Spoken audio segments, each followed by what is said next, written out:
Step பிரின்சிஸில் third step வந்து ரெண்டு பார்த்துட்டோம், ஃபஸ்ட்டு செகண்டு. தேர்டுக்கும் அதே மாதிரி நீங்கள் நெக் வரைஞ்சிக்கோங்க.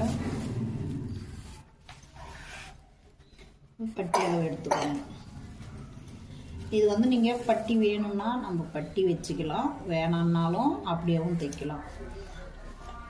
டாட் எடுத்துக்கோங்க. மாம்பழம் நீங்கள் டாட் எடுக்கிற மாதிரி எப்பவுமே எடுத்துக்கோங்க. எல்லாத்துக்கும் எடுத்துட்டு இது வந்து பார்த்திங்கன்னா நம்ம இவ்வளோ நேரம் இப்படி சேப்படுத்தோம் இல்லையா, இது வந்து பாரு இப்படி எடுக்குங்க. கழுத்துலேருந்து எடுக்கணும். நீங்கள் பாருங்கள், கழுத்து நீங்கள் ஆல்ரெடி நீங்கள் சேப் இப்படி தானே வரைங்க. கழுத்து வெளியே விட்டு தான் நம்ம வரைவோம் இல்லையா, பாக்ஸை விட்டு.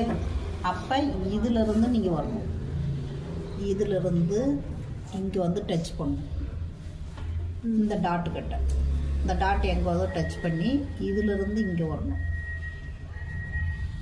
இந்த சைடு இங்கே வந்து இப்படி வரணும். இது வந்து இந்த சைடு வரும். நம்ம இவ்வளோ நேரம் பண்ணது இந்த சைடு வரும். இப்போ இது அப்படியே ஆப்போசிட் சைடு வரும்.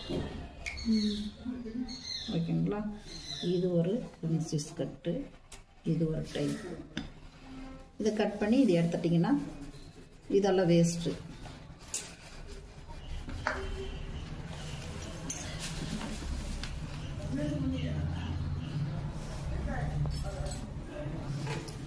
இதுக்கு வித்தியாசம் இருக்குது நம்மளுக்கு. இது இப்படி எடுக்கிறோம், அது அப்படி எடுக்கிறோம். மேம் ஸ்டெப் 2 ஸ்டெப் 3 போடுங்க. இது